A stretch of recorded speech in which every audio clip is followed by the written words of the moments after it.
Okay, hi everyone. Good morning. Thank you for joining us today. Rosa, I just wanted to introduce quickly our Planning and Engagement Associate, Rosa Sela Rodriguez, and she will give our welcoming statement. Thank you. Good morning, everyone.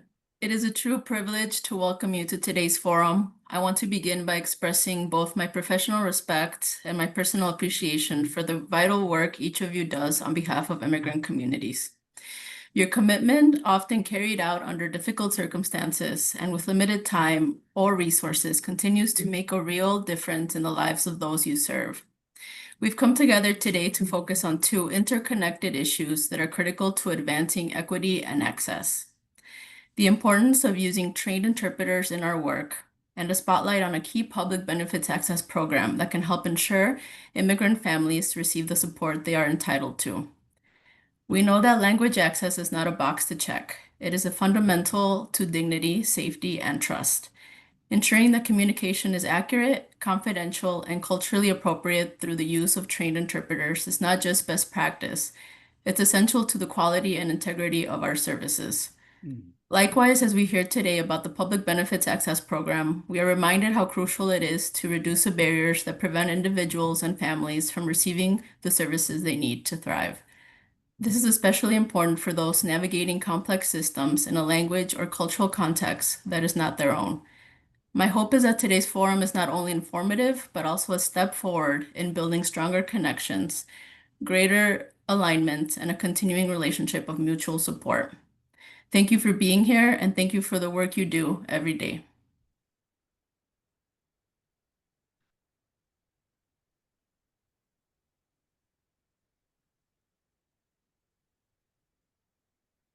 So now I'm going to introduce Ava Rafaj, who is part of our Language Access Resource Center. I think you're muted, Ava.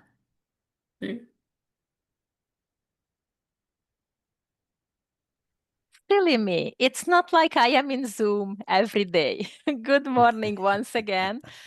You just heard from me a minute ago with some instructions regarding the interpreter channel.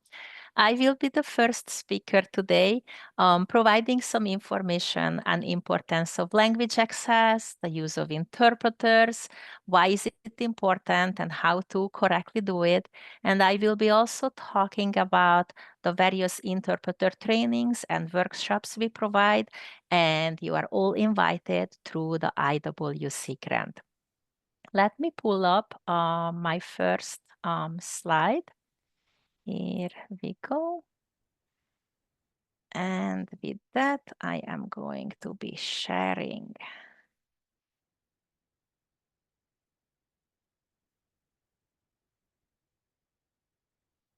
Okay. Let's start with, nope, wrong one. I do apologize. That's not what we need. I clicked on the wrong one. This one and this one. Here we go. And starting all over. Thank you for your patience and bearing with me.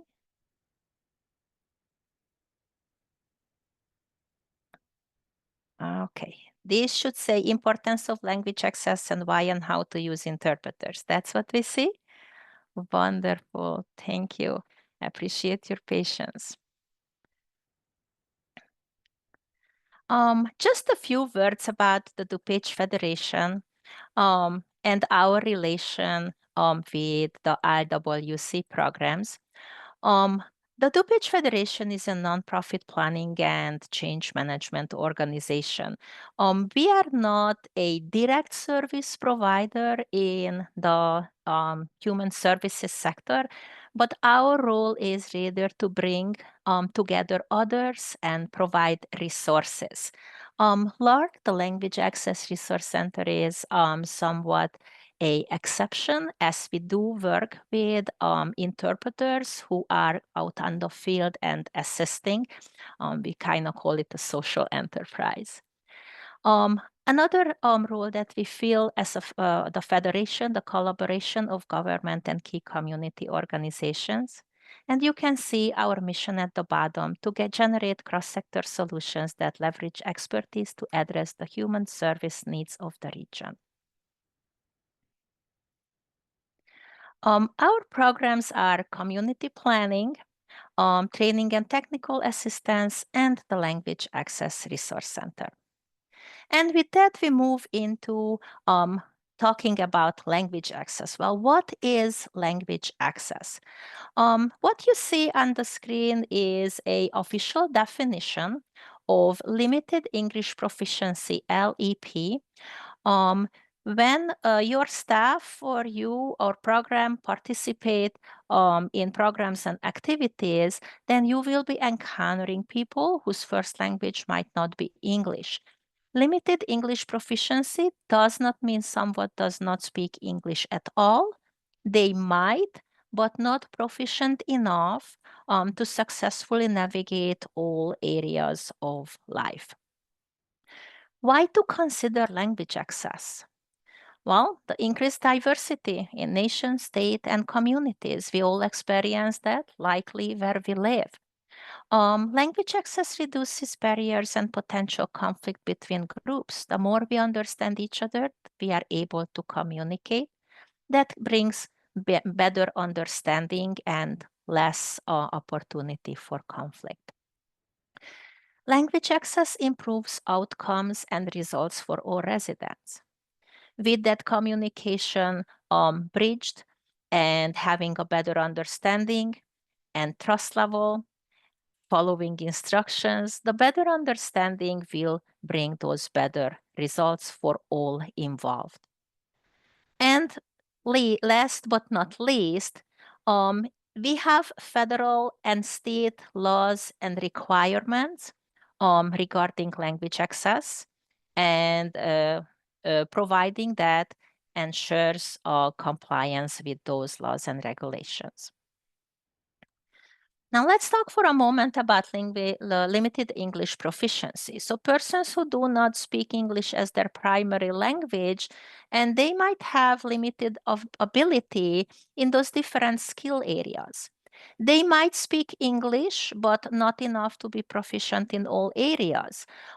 They might be able to, greet their neighbors, take care of grocery shopping, but it would be a completely different vocabulary and terminology set should they be attending special ed meeting at the school for their children, or they have a complex medical issue and they have to visit a medical provider. That's where the interpreters step in to assist with that understanding. We are continuing with the definition of terms because everybody heard interpreters and translators before. And usually in regular everyday life, those two terms are used interchangeably. However, that is incorrect. Interpreters interpret, translators translate, but which is which? Interpreters convey a spoken message in one language to a spoken message of the other. And translators also use language, but they do it from written message to written message. So one is more of the speaking, the other one is the writing.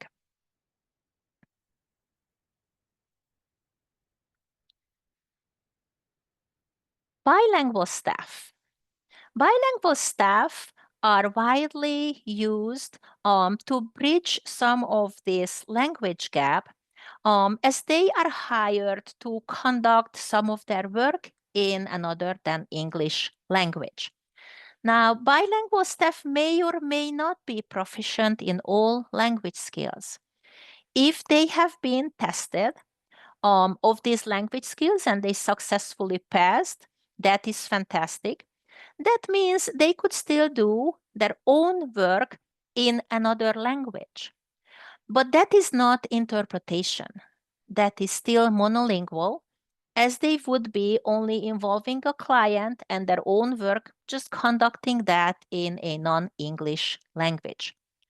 However, if you would need that bilingual employee to assist a coworker or to attend a different location with that client, and that a bilingual staff member would be providing interpretation there, it is a must that their language proficiency is tested and they are trained. As mentioned earlier, we do have state and federal regulations for that. Now, what is a trained interpreter? A trained interpreter is someone whose language proficiency has been assessed and evaluated in the areas of reading, writing, speaking, and comprehension, both in English and in the target language. Someone who completed a minimum of 40 hours of training. They possess interpersonal and public speaking skills. They follow the National Code of Ethics and National Standards of Practice for Interpreters. Those are the documents that provide guidelines how a professional interpreter is going to act during their course of work. And trained interpreters have working knowledge of various areas. Not just these, it can be, of course, more healthcare system, educational system, human services system, legal, and so on. There are many, many good reasons to use interpreters, trained and qualified interpreters. I am not going to read up those sentences. You can do that yourself. Just want to talk a little bit about the biggest difference is that trained interpreters are learning about the skills and the techniques of the profession, and they learn about the ethics and the standards of the profession. That provides them with such a great base for those interpreting encounters that they know what is the right way to do it. Someone who has not participated in a training, they might absolutely by accident make mistakes that can have serious consequences to a certain case or a person's health or for any of the outcome.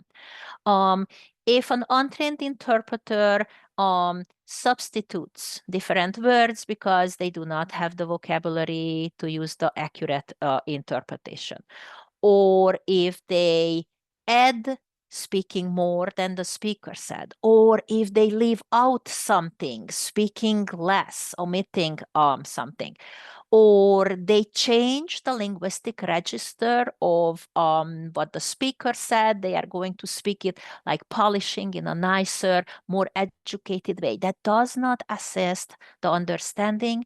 We have to keep in mind that this communication, the conversation belongs to the provider and the client. The interpreter's work is to ensure that they understand each other and it goes well. The interpreter is not it is going to only provide the voice, and it needs to be accurate and transparent. So the three people, the minimum of three people, the triadic relationship, which means shared roles and responsibilities in an interpreting encounter, that would be the provider, the client, and the interpreter. They each have their own roles and responsibilities. The provider will ask questions, will provide information, will conduct evaluation, and so on and on. The client is going to respond to question or inquire about things, provide information, and so on and on.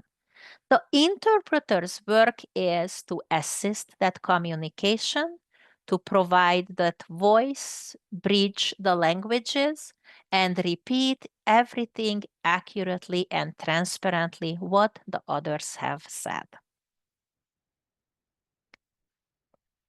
These are just some examples of good and bad, and good to know.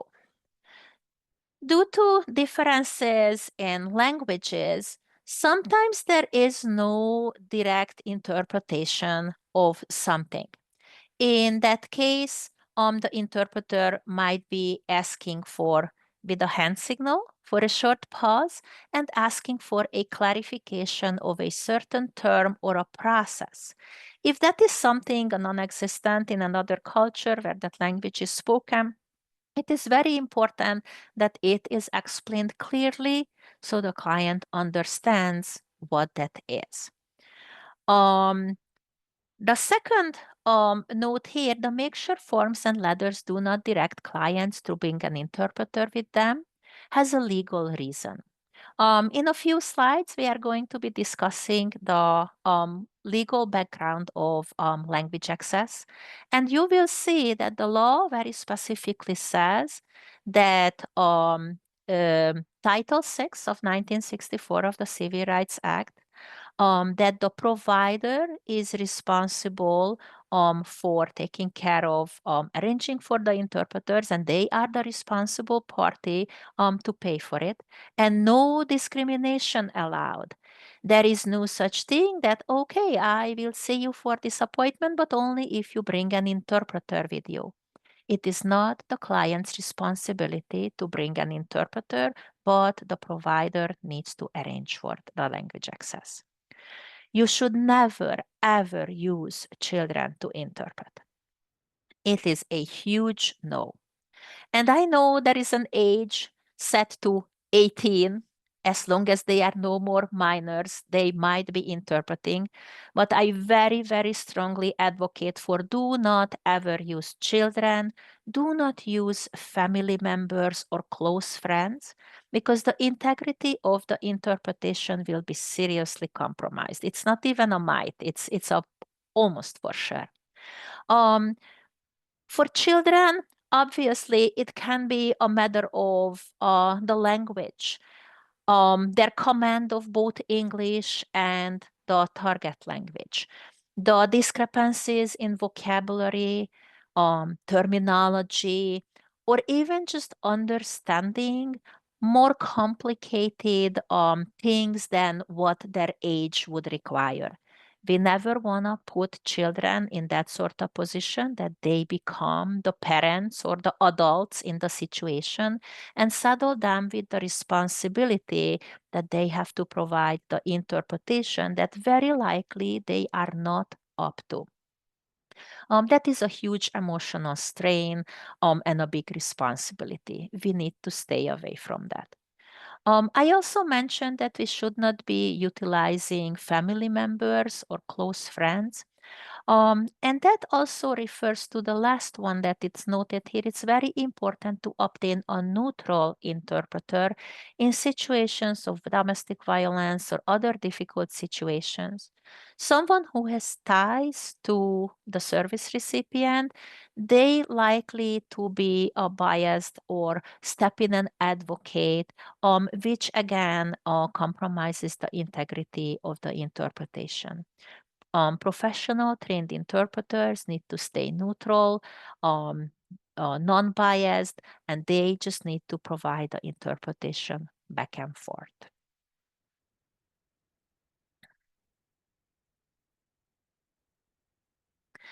Let's talk a little bit about cultural differences.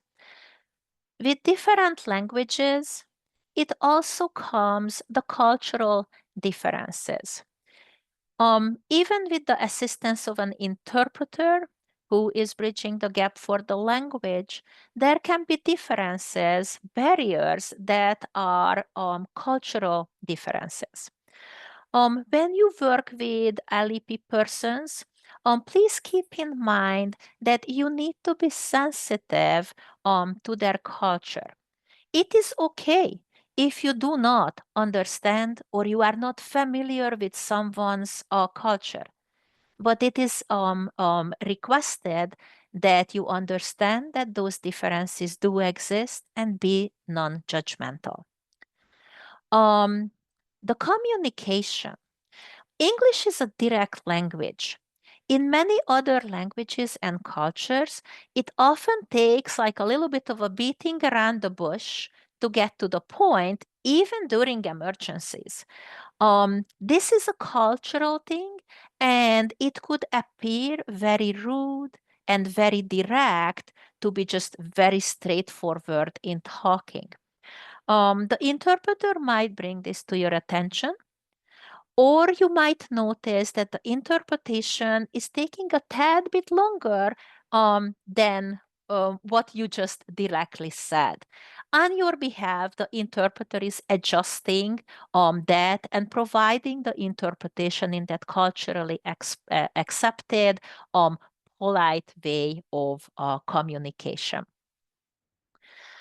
The next little paragraph talks about differences in education. Um, in other cultures, due to the differences in the educational system, the healthcare system, legal matters, that LEP person who is arriving from another country, another culture, they might not be familiar with common US practices. Please offer explanations. Please offer background information to make sure that LEP person is not confused and they have a good understanding of that situation or process that you are in the middle of it. Both assisting the interpreter and the client to use simple language. Every profession, yours, ours, everybody's, has a different set of terminology that is very specific to that profession. And when you talk with others, your coworkers, your bosses, or you go to a conference of your profession, that vocabulary is going to be heavily used. However, that language might not be familiar or fully understandable to an everyday regular client. So please make sure you use simple language to improve the understanding and make frequent stops to inquire from the client if they understand what is going on. The interpreters are only allowed to advocate for the communication process itself, not for the provider, not for the client. And keeping in line with that triadic relationship that was introduced a bit earlier, it is the provider's role and responsibility to make sure the client understands. The same way, it is also the client responsibility and role to ask questions if they don't understand. But we are circling back now to the cultural differences. I'm sure plenty of you have experienced that a non-English speaking LEP person is somewhat intimidated of taking care of things, meeting authority figures, providing information. They are rather in the let's not make waves, I am going to do what I am asked, and not asking questions, even if they understand. That very classic smile and nod, that they understand, they don't have any questions, which might not be true. So please, let's make sure that they do understand.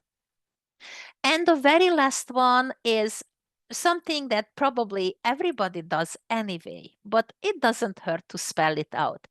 Be respectful and speak in a neutral tone, which is helping not to appear as a threat to that client who are already usually worried about the outcome of the meeting or if they have everything and how their proceedings are going. The successful process with the interpreter, this is a simplified little flowchart for that. So the successful process ensures the client and the provider communicate with each other directly. That means that they need to look and speak directly at each other. not talking to the interpreter. Please do not ask the interpreter, tell them, ask her.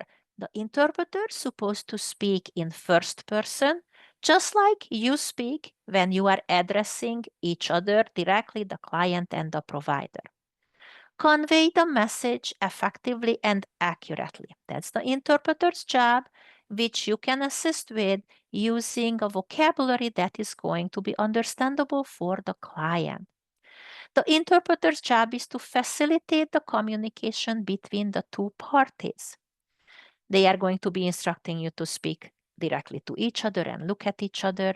They are going to introduce a hand signal, which they can use when the interpreter needs to speak up for some reason.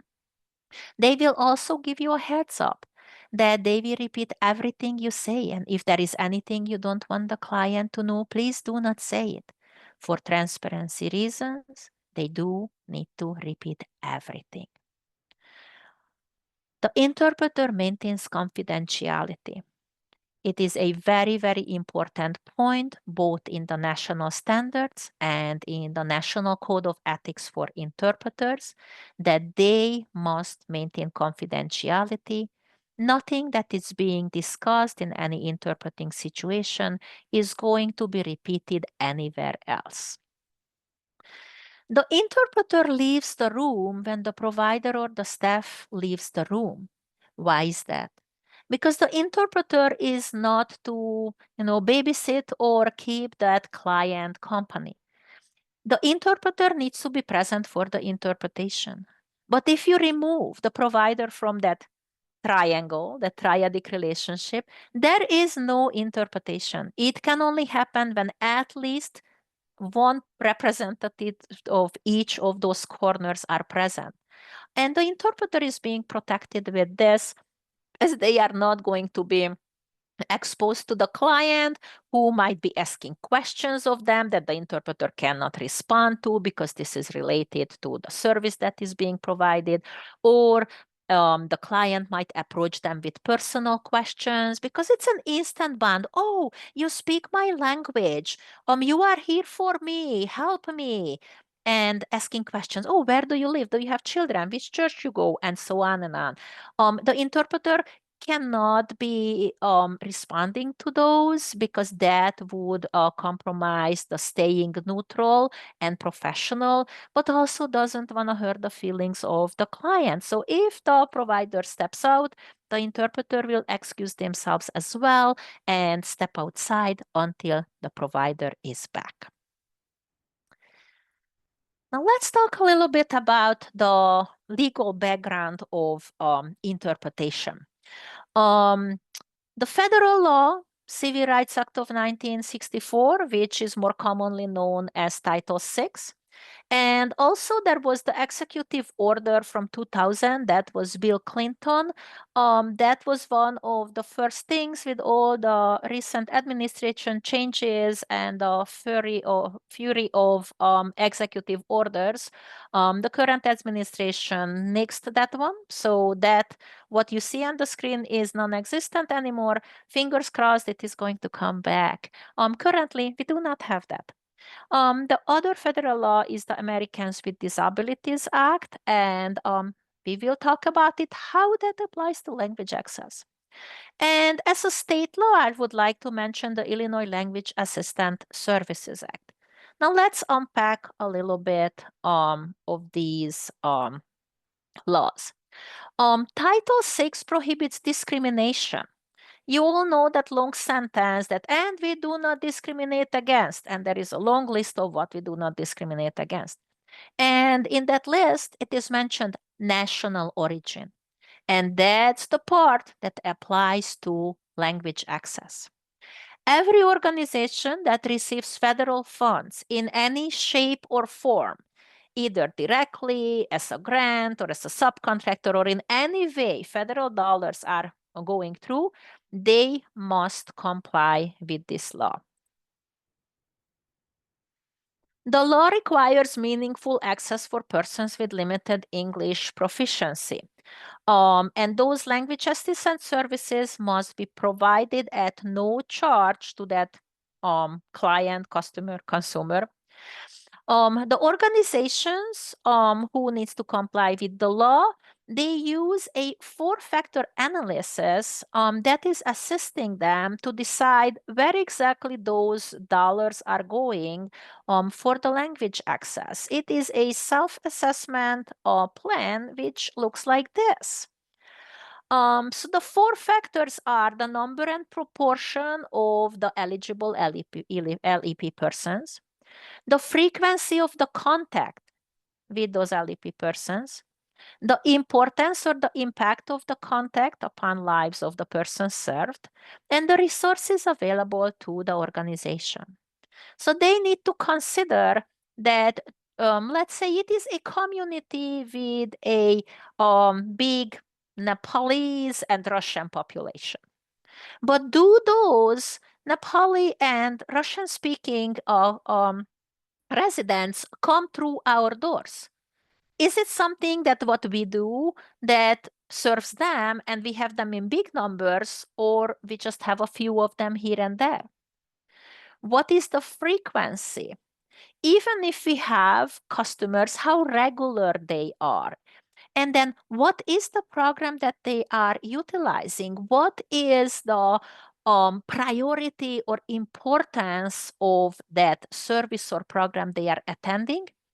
And then last but not least, what do we have that we can utilize? What are those resources available? The resources are not necessarily dollars that you have, but it can be grant support that you have received and that is going to be dedicated to language access. It can be resources like your partnership with LARC or some other language providers. What can you utilize and how you can work together to have those resources in a good place and assist your clients. And this is a yearly analysis, and it needs to be conducted to prepare what's coming. These are some of the covered entities. It is not a complete list.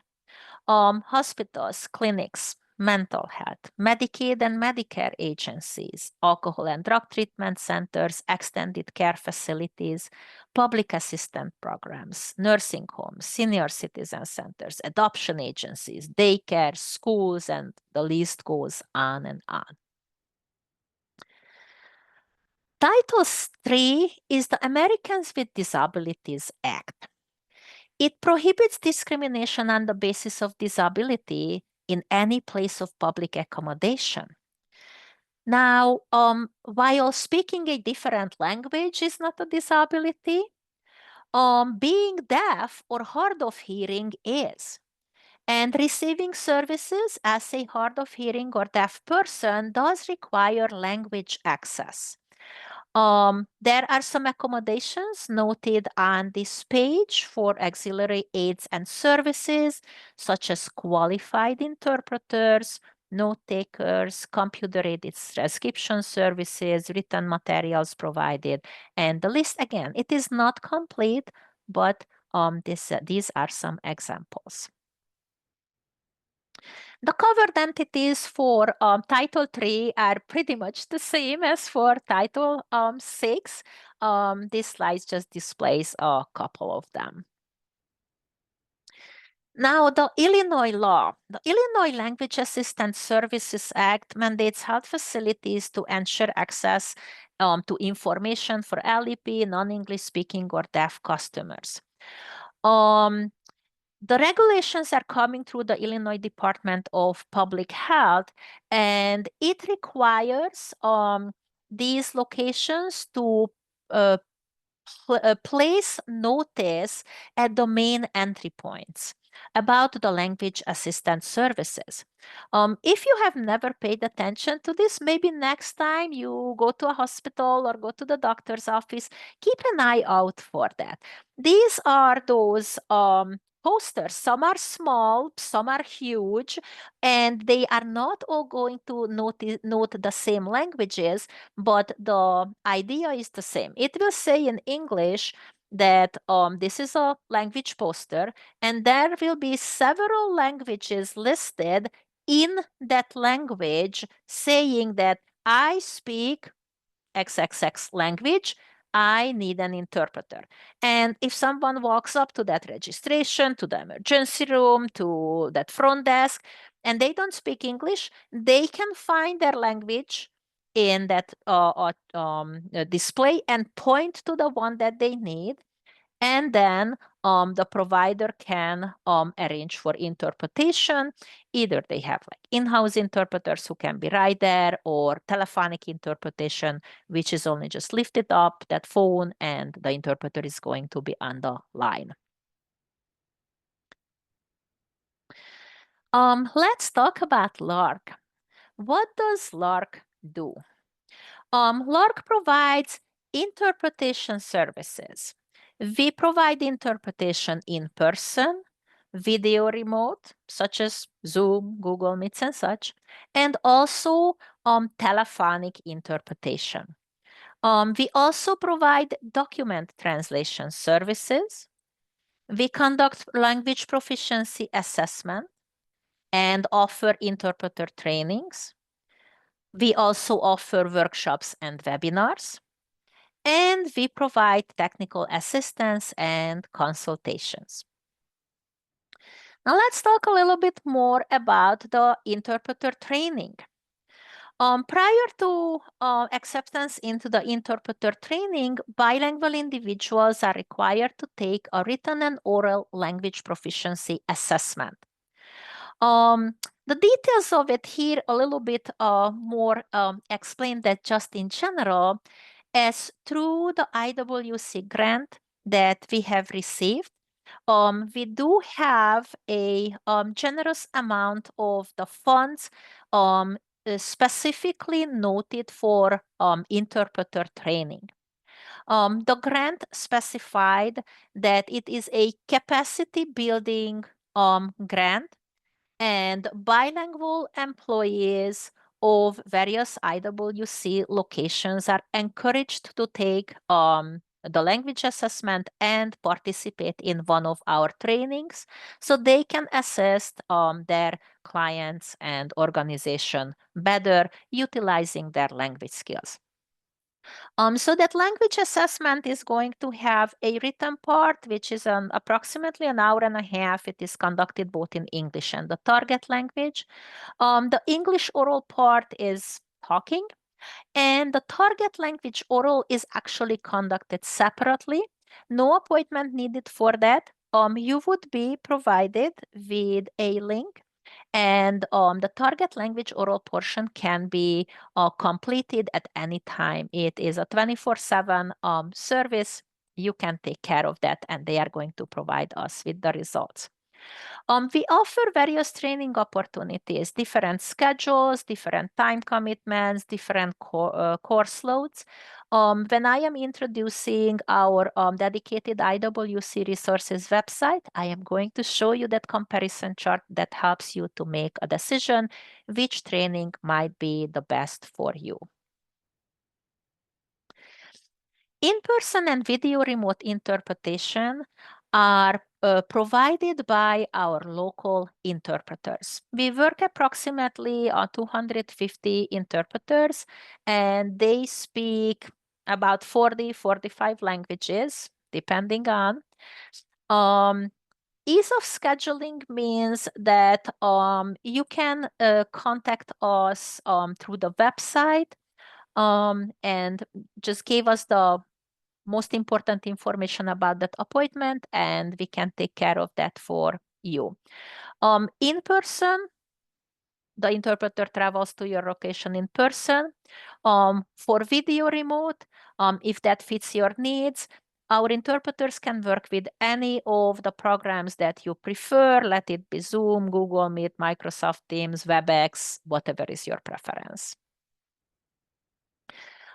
This is a language list of languages spoken by our interpreters. This list is changing as some interpreters come and go, and we are adding new languages to it, or we might lose some. So if you don't see something that you need, please make sure to reach out to us, and we are going to confirm with you if that language is available for in-person or video remote. However, the telephonic service that we provide is over 260 languages. It is quite possible that you are going to find easily what you are looking for.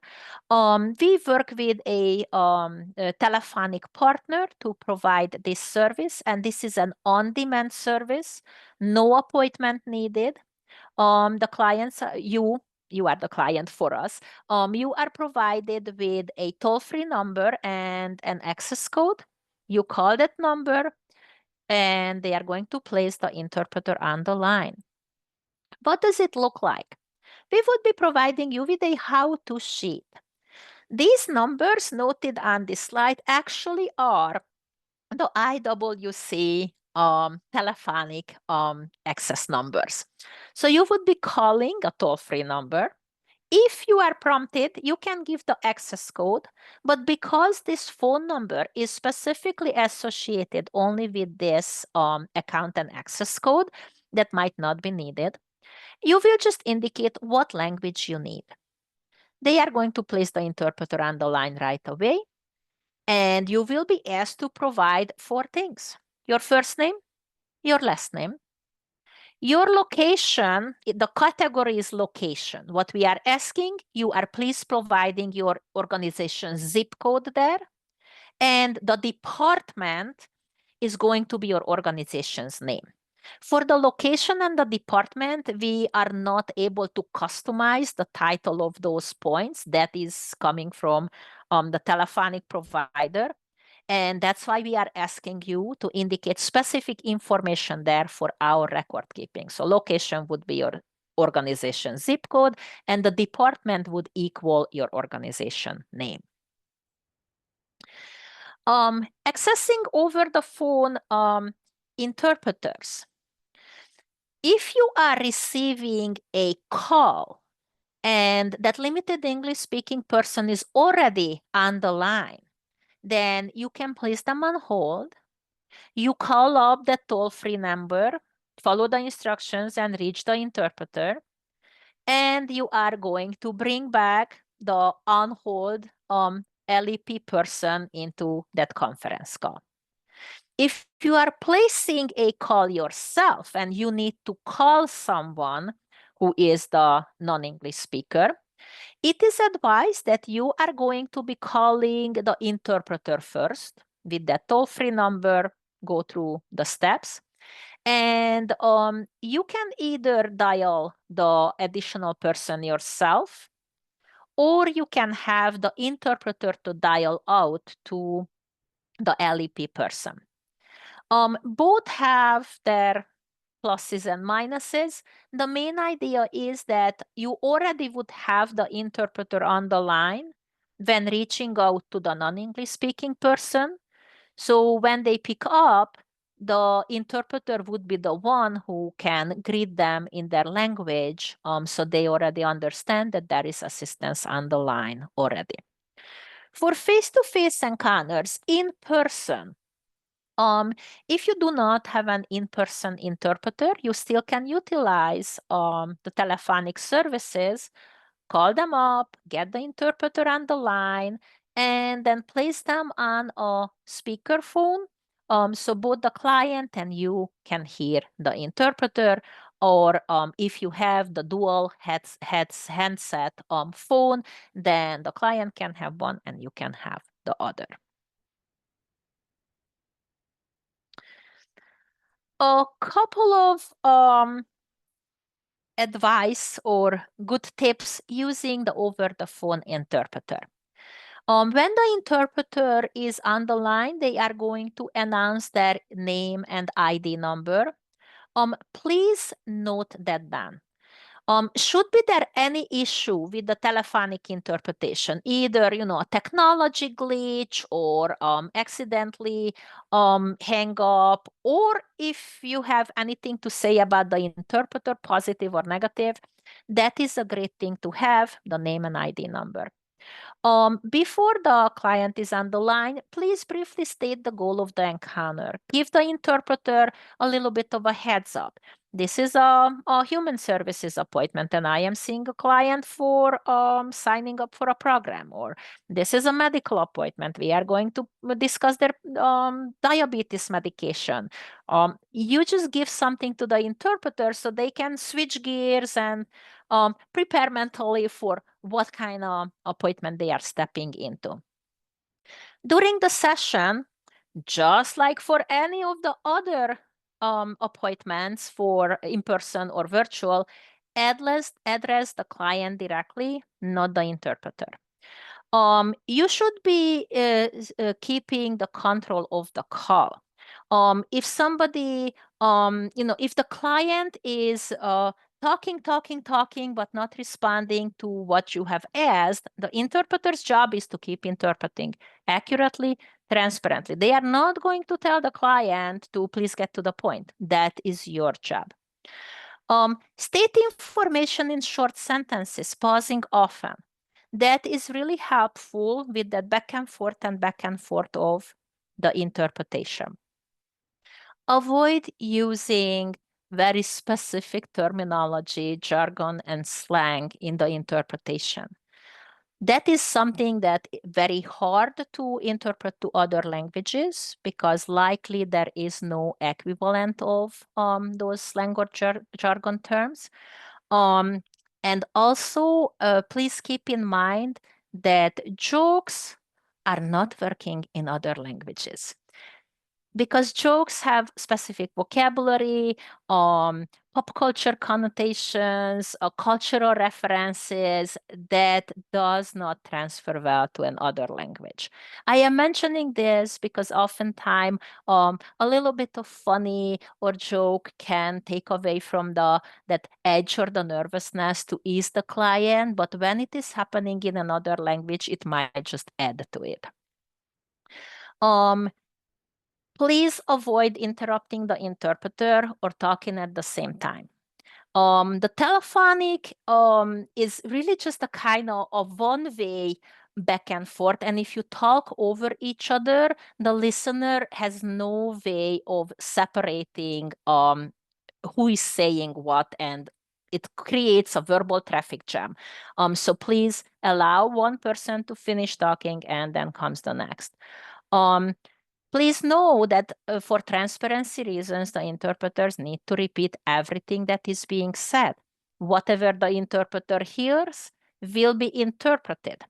It also means that if you don't want somebody to know something, please don't say it.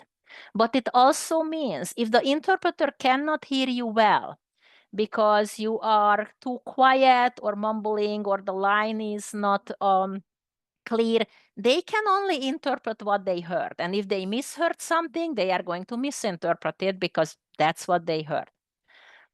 When ending the session, please check for the client's understanding. It is your role and responsibility to ask if they understood everything, if they need any further information. And once you said your goodbyes, please specifically let the interpreter know that this is the end of the call and they can complete it and everybody can log off.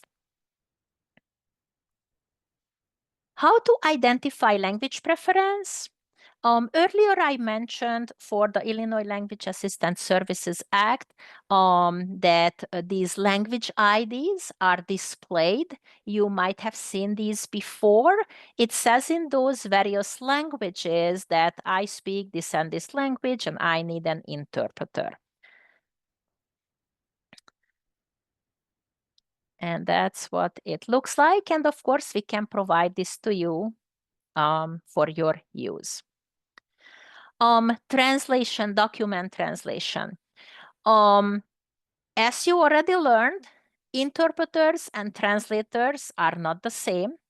For interpretation, we only utilize interpreters, trained interpreters. The document translation service is going to be provided by translators and linguists. So not the same pool of people. And document translations are available in all languages. We don't have a language list for it because pretty much all languages are available.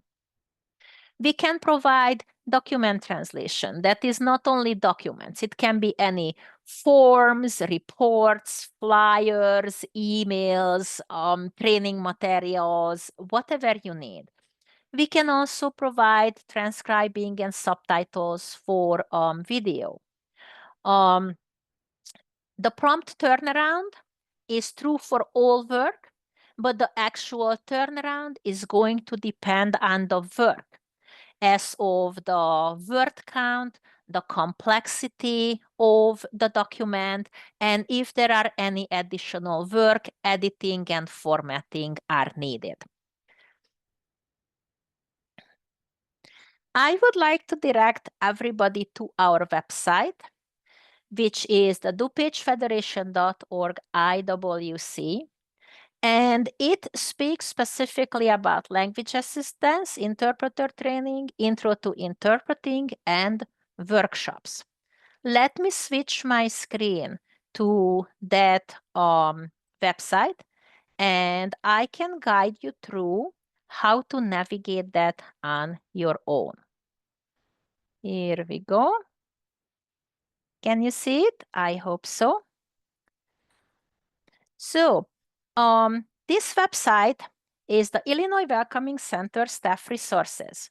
If you are starting from the landing page of DuPageFederation.org, on the top you see these dedicated little boxes, and the IWC resources is the one that you need. And that takes you here. On the top, you will find a little bit of an introduction. You will find some resources you can look at and download: the language list, the tips for utilizing an interpreter, and so on. The next session is the interpreter training and professional development workshops and the language assistance information. The language assistant information are those three categories for in-person and virtual interpreters. With a click of a button, this takes you to the form that you can fill online and just hit the submit at the bottom. Please make sure to provide us as much information as possible. And the very last question is asking which grant, what grant will fund your request. Please make sure to type IWC here. For telephonic interpretation, you do not need to submit a request because it is not by appointment. The telephonic interpretation is on demand. And if you do not have already the telephonic interpretation information, that how to sheet, please shoot us a quick email and we would be happy to send it to you.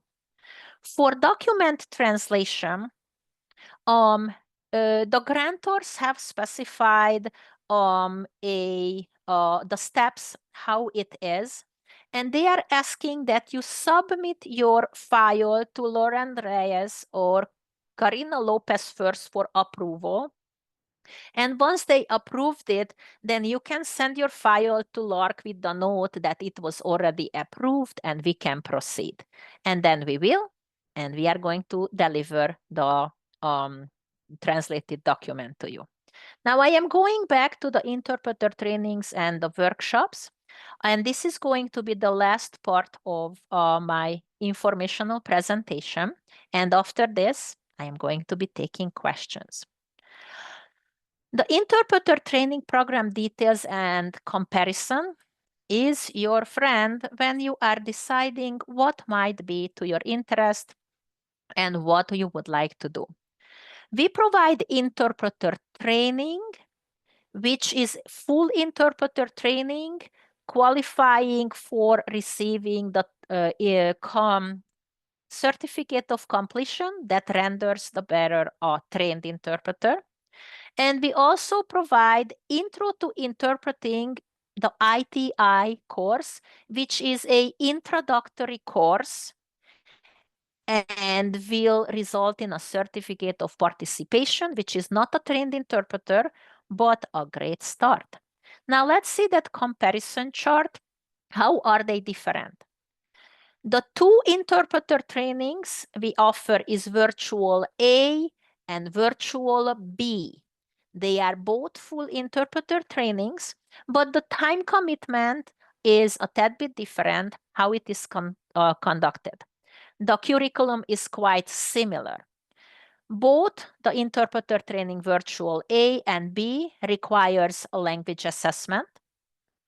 They both have classroom sessions which are conducted via Zoom. All our trainings, language assessments, and workshops are virtual. So this is via Zoom. The virtual A is 60 hours in the classroom in Zoom, while virtual B is only 40.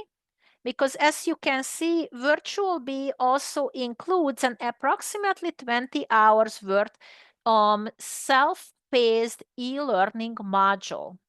So that you can do on your own, and you need to attend class for a shorter time.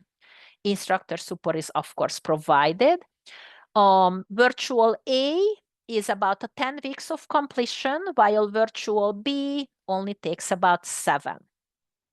Both of those interpreter trainings require a minimum of 20 hours practicum that is completed after successfully passing the classroom portion.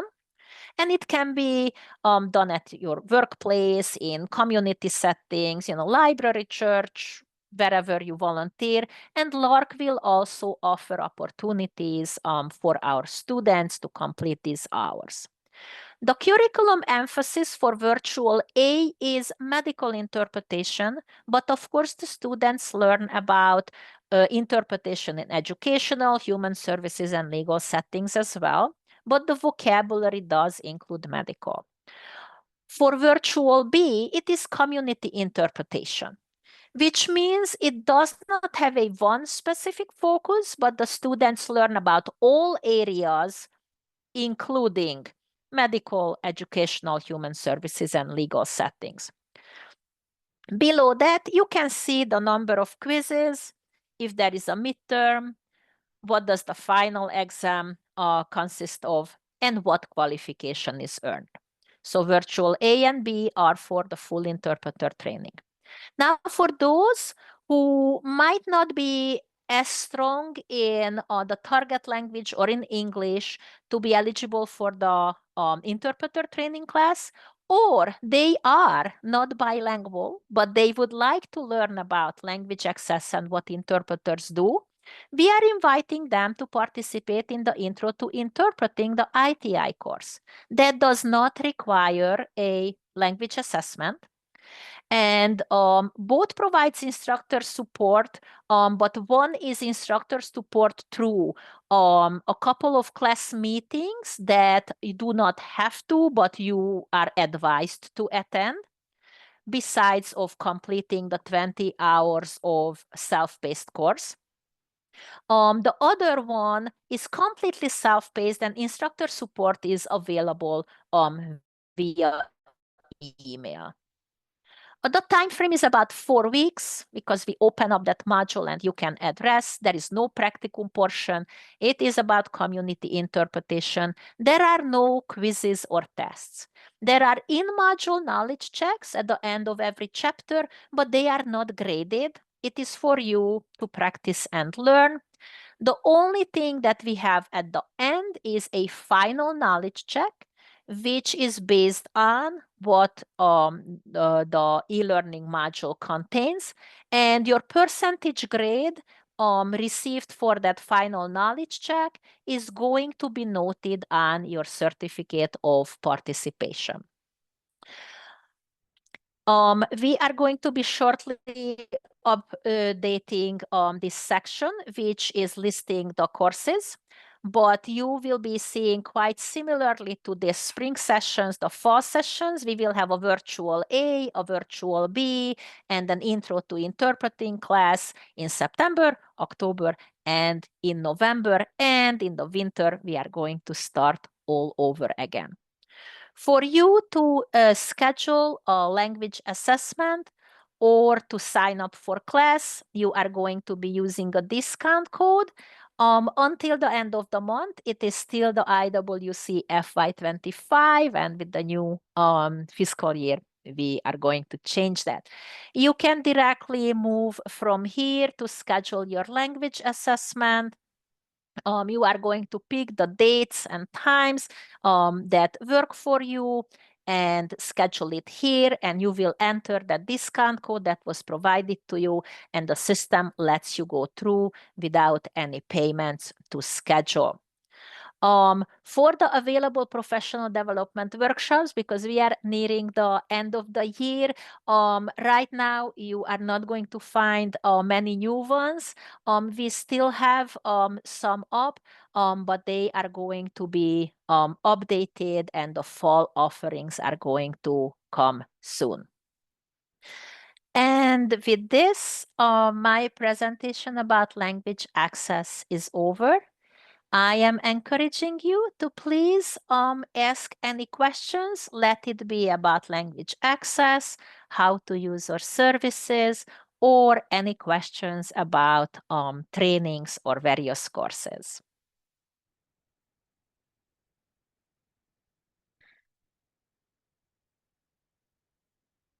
I have a question just to confirm about interpretation courses specifically. So do you still offer them and how much they cost, or if you use that code It is or completely free. okay, It is okay. completely free if you are visiting the website and you are Mhm. eligible through your work. We actually were able to assist some who might not be employees of an IWC center, but they are dedicating their assistance to a location and they speak a language that is needed. In that case, with the referral of the IWC location, we would be able to extend the invitation to that individual. That a discount code that is displayed on the website is good for the language assessment. By the way, the language assessment is a $200 worth of it. You get that for free. And also the discount code is good for registering for the training class. And the training itself is a $650 value. Completing the language assessment will already provide you with a language proficiency certificate, which is going to indicate the language it was conducted in and the level. It can be, intermediate, advanced, educated, professional, so on. So you will already have a proof of that language proficiency, and then you can register to class and earn your trained interpreter certificate as well. Perfect. Thank you so much. You're very welcome.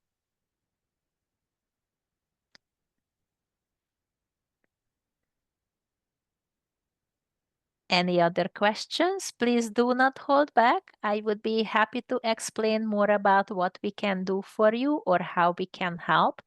I think the only thing I didn't talk about in detail was the consultations. Should you have any questions, concerns, or interest in anything related to language access, please do not hesitate to reach out to me. Send me a quick email. We can hop on Zoom or we can do a phone call, and I would be happy to brainstorm with you how to solve a certain issue or what to expect or what are the best practices that you should be following to make it a more accessible and better service. Ava, it looks like we have a question from Wendy. Mm-hmm. How do you account for different dialects and possible illiteracy? Mm-hmm. Okay, we do have many interpreters speaking all those different languages. Probably the most diverse with dialects would be, and most frequently used, is Spanish and Arabic. Both of those languages are spoken in many different countries, different cultures, different dialects. And even sometimes if the country is pretty big, even that makes a difference if the speaker is from an urban area or a rural area or their education level. Our interpreters are prepared for this to adjust the vocabulary and the way of speaking to benefit the listener. If you have a specific concern about a certain dialect or a region where the client is from, please note that in your request. And we are going to match you up with an interpreter who is from the same place and speaks that specific dialect. Now, the possible illiteracy. Well, interpretation is for speaking. So if somebody cannot read and write in their language, that would not affect the interpreter's work. If you are referring to a situation when, let's say, there is a form that needs to be completed by the client, the interpreter can provide, which is called side translation. Side translation is a kind of interpretation because it is spoken. It is called translation because the source format is written. So this would be like you have an English form that the client needs to fill. The interpreter would be able to side translate pointing at the certain lines, first name, last name, address, so on and on, what the form is asking for, but the interpreter is not allowed to fill any forms for the client. The interpreter is also not allowed to provide side translation in the absence of the provider.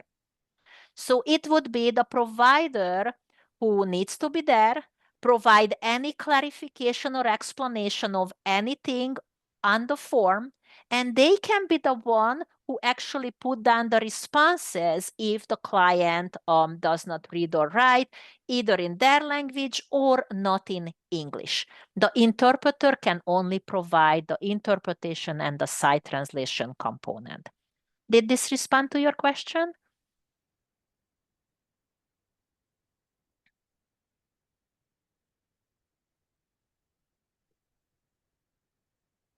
Wendy, if you could please confirm if that responds to your question or you need further information.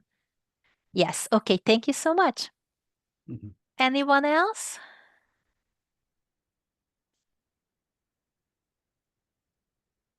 Oh, Maria, thank you for that kind compliment in the chat. I really appreciate it.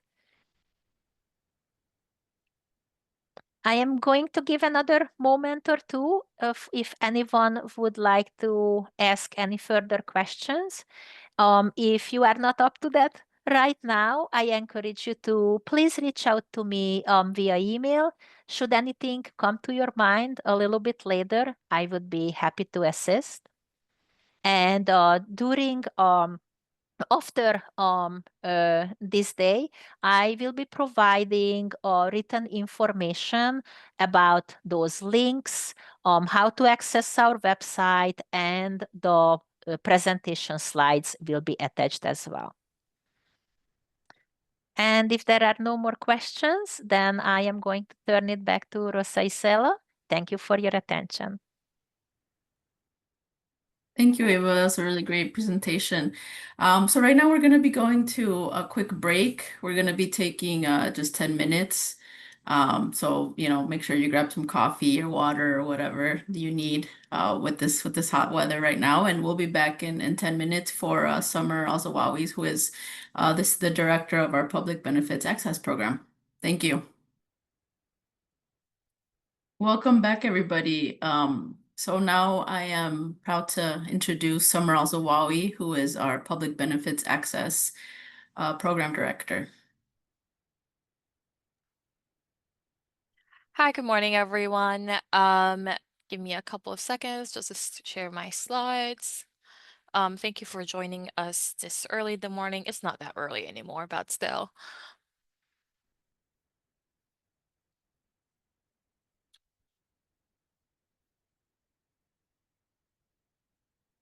Okay.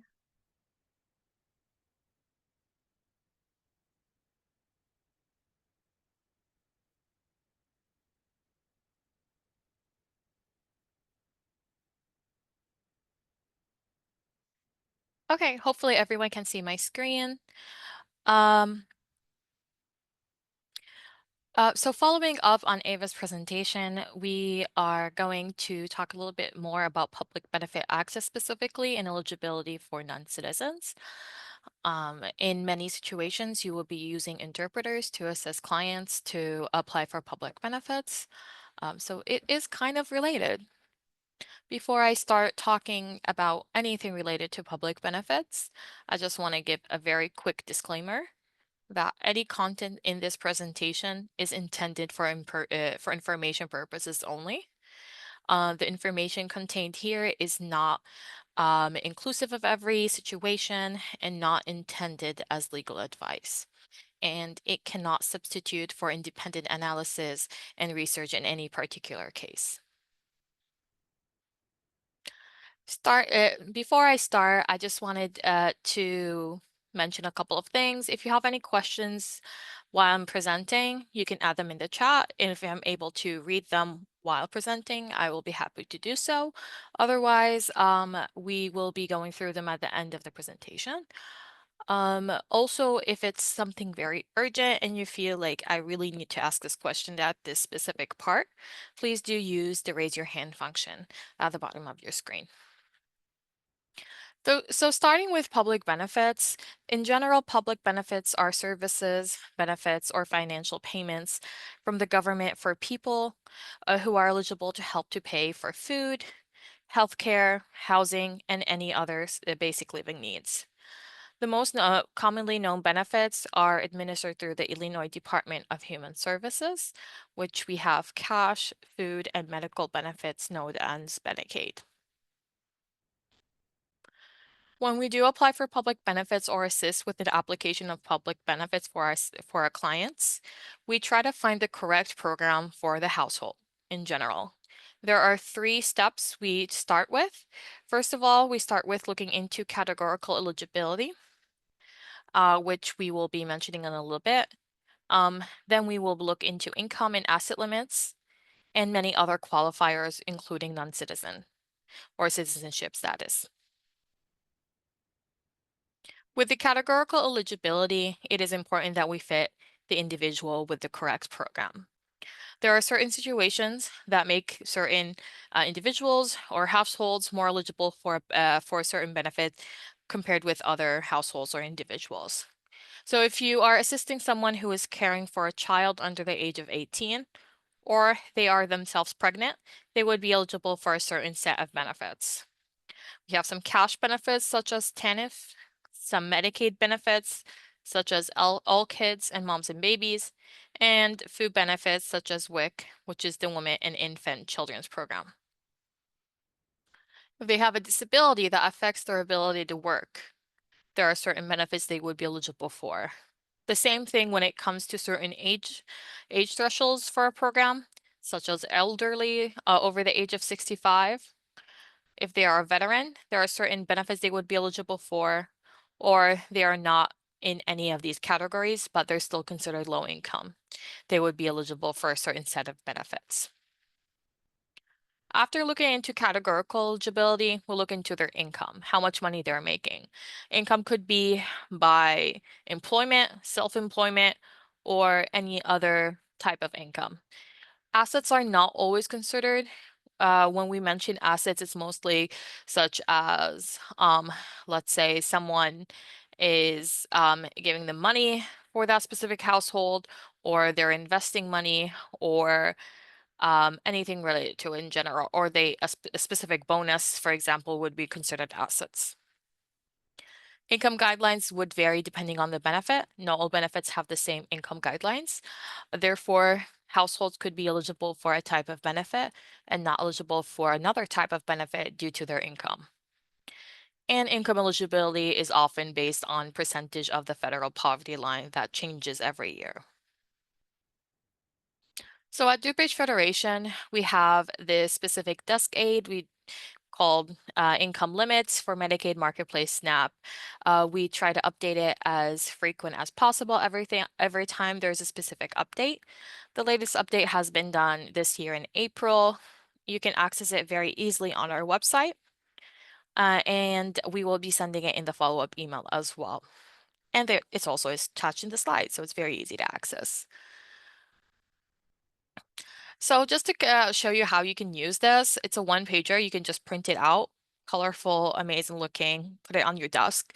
It could assist you specifically just to know if a household will be eligible for a benefit according to income. So, should I be assisting them to apply for this benefit, or should I recommend other types of services or other benefits that are available, for example. In this example, a household of 5, if we go to that specific line, for them to be eligible for SNAP benefits, SNAP is short for Supplemental Nutrition Assistance Program, a food program. It's federal based, administered through the state. They have to be making less than $5,050 a month. For qualified members, meaning those households that have elderly over the age of 65 or disabled individuals under the age of 65, they have to be making less than $6,096 for them to be eligible for SNAP benefits. AABD, for example, a Medicaid program, they have to receive this Medicaid program for elderly adults over the age of 65. They have to be making less than $3,137, and the same for the rest of the Medicaid programs. Meaning sometimes we have not everyone within the household could be eligible for a program. Let's say you have a family that's making $5,000. That is there are 5 within that specific household. The kids in this case would be eligible. Adults would not, elderly would not, not. If there's someone pregnant and an adult, they would be eligible for this specific example. I did receive a question, what does SNAP QM mean? QM is short for qualified members. Qualified members are those who are over the age of 65 or those who are disabled as defined by Social Security Administration, and they are under the age of 65. When it comes to checking their eligibility for SNAP benefits, we will be looking at 200% of the federal poverty line instead of 165, making them, let's say, having like a better chance for them to be eligible for this benefit when it comes to income. The last step after we look into income and category, we look into other qualifiers. These other qualifiers would include citizenship and immigration status, relationships within the household itself, residence, discharge status, and criminal background. When we're mentioning residents in this situation, this means if they are a resident of the state they're applying for benefits for, in this situation, it would be Illinois. They have to provide proof that they are a resident of Illinois. This could be done by many documents, such as an ID, driver's license, a lease, a letter from the school, if they are homeless, a letter from a homeless shelter, and many other documents as well. Going through specifically for non-citizens eligibility for public benefits, there are 2 categories that we look into, which are qualified non-citizens and not qualified non-citizens. This is specifically when it comes to federal means tested public benefits. Meaning those benefits that are considered federal means tested public benefits include Medicaid and CHIP, or all kids, TANF, a cash benefit, SNAP, a food assistance program as well, and SSI, supplemental security income, which is a cash benefit as well. So those who are considered qualified non-citizens would be eligible for these. However, not qualified non-citizens will not be eligible for these at all. Going to qualified non-citizens would include those who have green cards or LPR holders, we call them as well, for over 5 years. Also, it includes other non-citizens that have different humanitarian or other special statuses, such as refugees and asylees, Cuban Haitian entrants, certain abused immigrants, their children, and or parents, and certain survivors of trafficking. We also include active duty military or veterans, their spouses, and other dependents as well, and many more, which could include Afghan humanitarian parolees, Ukrainian humanitarian parolees, and many other, depending on everything that's happening in the world. Going to unqualified non-citizens, meaning non-citizens that are not eligible for federal mean tested benefits, which would include those who have green cards or LPR status that have been in the United States for less than 5 years, undocumented non-citizens, which also would include those who are asylum seekers, meaning they could have not submitted an application for asylum or have submitted an application, however, have not received an approval. They would still be considered undocumented non-citizen. And anyone who has a temporary visa of temporary status, such as student visas and tourist visas. This chart will give you like a very short overview about different federal benefits and qualified and not qualified non-citizens eligibility for these benefits. If we go for qualified non-citizens, if we're just looking into their income without age requirements, disability requirements, or income requirements, they would be eligible for the food, cash, and Medicaid federal benefits. Going to not qualified or unqualified non-citizens, they would not be eligible for food, cash, and medical federal benefits. When it comes to Medicaid, there are some exceptions for state-funded programs, such as All Kids and Moms and Babies. In Illinois, all kids under the age of 19, regardless of immigration status, will be eligible for public benefits, if they meet income thresholds, of course. There are also some exceptions when it comes to qualifying status, meaning regardless of immigration status, if they meet income threshold, they could be eligible for certain benefits, which include emergency Medicaid. It could be used for specifically emergency room, and very limited care as well. Some state Medicaid programs, which would include all kids again, moms and babies. We have VTTC, which is the Victims of Traffic, Torture, and Other Serious Crime, and AATV for asylum seekers medical program. We have a family planning program as well, or FPPE, the Family Planning Presumptive Eligibility Program. Free reduced price school meals, WIC, public health programs, which includes immunizations, short-term emergency or disaster resistance, food pantries, Meals on Wheels, homeless assistance programs, shelters, and LAHIB, which is the low-income home energy assistance program. So not all households are the same, meaning not every household will have the same immigration status within their members. There are a lot of situations where you have maybe the adults within the family, undocumented, having US citizens' children, for example, and there are many other situations. So immigration status often varies among household members. Application can be made for those who have a qualified status. So I have this example over here.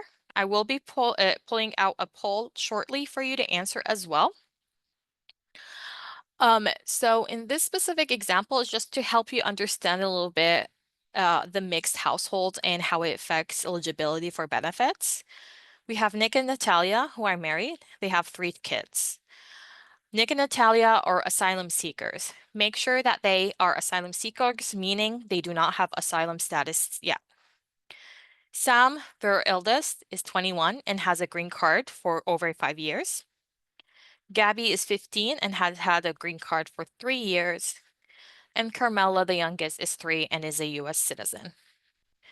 So taking into consideration their immigration status and age, who would be eligible for cash, food, and Medicaid benefits? You should be have received a poll with 3 questions on your screen.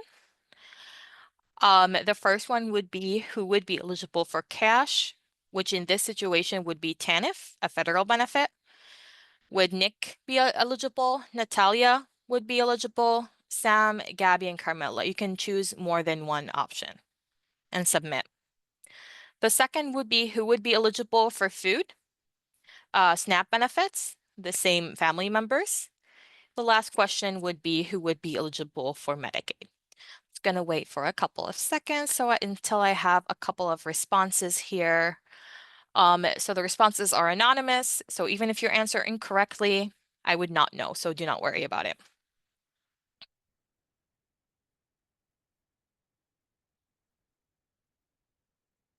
Okay, we have 8 people who have responded for now. 9. Just gonna wait until I have a little bit more. Okay. So I'm just gonna end this very quickly so everyone I'm gonna share the results as well. So for the first question, who would be eligible for cash and TANF? Sorry, let me go back for this one. For cash and TANF benefits, in this situation, it would be Carmela, the only one would be eligible, which is the US citizen, 3 years old. Sam is had a green card for over 5 years or for 6 years in this situation. However, she's over the age of 21, making her ineligible for TANF benefits. To be eligible for TANF, we'll be talking about it shortly. She has to be under the age of 19. Who would be eligible for food and SNAP? The correct answer would be Sam and Carmela, the 2 eligible according to immigration status. Medicaid, it would be Sam, Gabby, and Carmela. Anyone under the age of 19, regardless of immigration status, is eligible, and Sam is a qualified non-citizen. Thank you everyone who has participated. So this one would give you a better overview about who would be eligible and who would not. Look into Nick, the asylum seeker. He is not eligible for any of these federal benefits. The same thing for Natalia. If she was pregnant, she could be eligible for a Medicaid, moms and babies, up to 12 months after the end of pregnancy.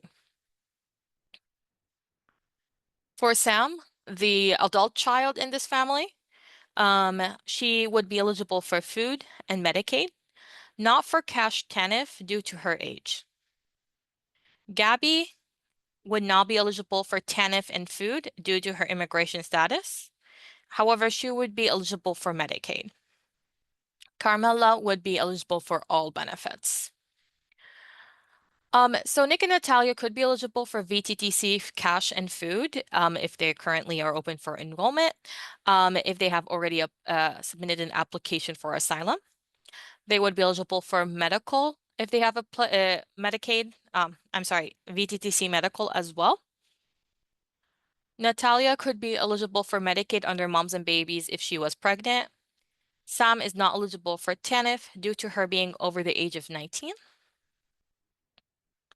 Nick and Natalia could be eligible for the family planning presumptive eligibility if they meet individual income thresholds. We'll be talking about this specific program at the end of this presentation. So this is just a preview of it. So when you do apply for benefits in general, online or in person, applicants have to verify their status when they are applying. They have to use documents that have a specific number, which is called alien registration number. Another name for it would be called A number or USCIS number. It could be also called I-94 number. So this specific number is used to verify status through a systematic alien verification for entitlements SAVE program.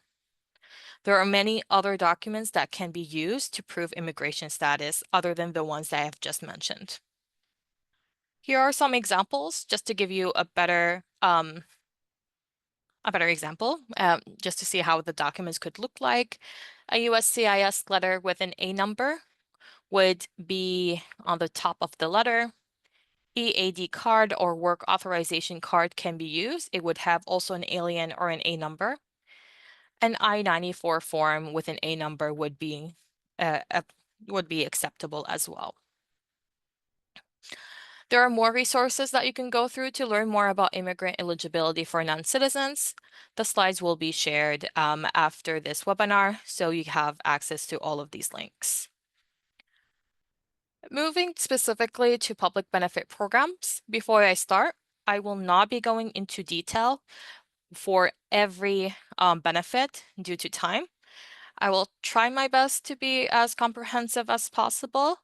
Not everything in the slides we will be going through. The majority of it is just for you to go back to after this webinar.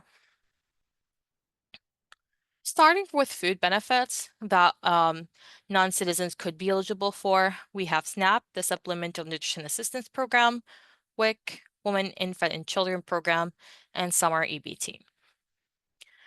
So the Supplemental Nutrition Assistance Program, SNAP, anyone who is living together and eating together would be considered a SNAP household.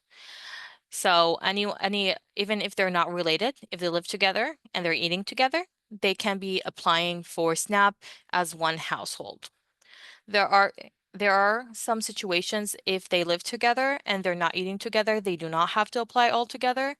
If it's adult children's over the age of 22, for example, if they're friends, unrelated, etc. However, regardless if they do eat together or not, and if they live in the same household, they have to report their income or apply together for SNAP benefits, which includes spouses, even if they are trying to separate, if they're still legally married, they have to apply for SNAP benefits together while they're together, living under the same house. They're under the age of 22 and living with a parent, even if the 22-year-old has their own children. Under 18 and living with adults, even if those adults are not related to them. There are many eligibility factors when we're looking into when it comes to SNAP eligibility. Anyone who's applying for any public benefit in the state of Illinois has to be an Illinois resident. They have to be a U.S. citizen or a qualified non-citizen. Qualified non-citizens we have mentioned earlier are qualified non-citizens such as LPR holders over 5 years, refugees, asylees, other humanitarian parolees such as Afghan humanitarian parolees and Ukrainian humanitarian parolees. And of course, they have to meet SNAP income guidelines that normally get updated around October of every year. So the SNAP income guidelines is on the federal poverty line. For those who are considered not qualified members, they have to be making less than 165% of the federal poverty line, which is $2,071 for a single household. 200% of the federal poverty line if you are a qualified member, meaning you're over the age of 65 or you're disabled. It would be around $2,510 if you are a single person, a single household. An asset test would be done for qualified members, meaning if they have any bonuses, any property, it will be taken into consideration. Going into summer EBT. So summer EBT is administered by 2 departments, the Department of Human Services Also, the Illinois State Board of Education. Summer EBT is a newer program that started last year in Illinois. It's a federal funded program that provides grocery buying benefits to low-income families with school-age children when schools are closed for the summer. Children eligible for free or reduced price school meals would be eligible for this program. Eligible children will receive a one-time benefit of the amount of $120 per summer. So it's in the amount of $40 per month. So 3 months would equal 120 on an EBT card to purchase food. So if the family is already receiving benefits on a link card, as you can see in the screen, they would just automatically receive that amount of money and on that card. So last year, the money has been in the cards in August until the end of August. This year, they started giving this benefit at the start of summer. So many of your clients that were eligible have already received this benefit on their link cards. Another program, this one is not administered by the Illinois Department of Human Services. However, it is a very important program, especially for pregnant women and those who have children under the age of 5. So WIC, the Women, Infant, and Children Program, is a food assistance program specifically for this group. Anyone who's pregnant, breastfeeding, or just had a baby would be eligible. Infants and children under the age of 5, which also include foster children, and families with a low to medium income would be eligible. To apply for this benefit, you have to be an Illinois resident. You have to be have income at or below the program limits of 185% of the federal poverty line. The exact amount can be looked on these 2 specific links that I have over here, and they have to be determined at nutritional risk. A very important note to notice about this program that citizenship and immigration status is not required. So everyone, regardless of their immigration status, would be eligible for this program. Citizens, immigrants, undocumented, documented, LPR holders, non-LPR holders would all be eligible, and it's not considered part of the public charge test. Very important to notice, this is not part of the public charge test, so clients should not be worried about receiving this benefit.